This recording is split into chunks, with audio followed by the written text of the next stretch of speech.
এক গ্রামে এক ধনী জমিদার বাস করতেন।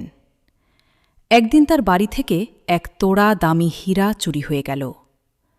জমিদার নিশ্চিত ছিলেন এই চুরি তার ৫ কর্মচারীর মধ্যেই কেউ একজন করেছে।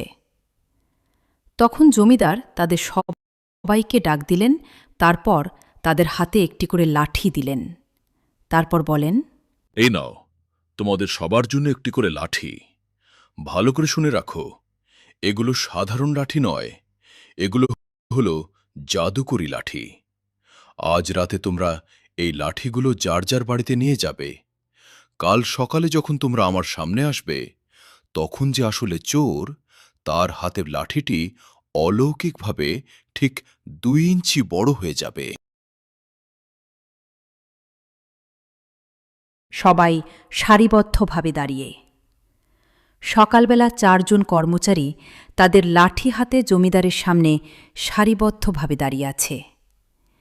৩ জন খুব শান্ত, কিন্তু একজন আসল চোর খুব অস্থির হয়ে, সবাই দেখো, এই লোকটির লাঠি বাকিদের চেয়ে ঠিক ২ ইঞ্চি ছোট। লাঠি আসলে জাদুকরি ছিল না, আমি তোমাদের শুধু পরীক্ষা করছিলাম। এই লোকটির মনে পাপ ছিল, তাই সে ধরা পড়ার ভয়ে রাতে নিজের লাঠি কেটে ছোট করেছে। তুমিই চোর। এভাবেই জমিদার বুদ্ধি দিয়ে চোরকে ধরল।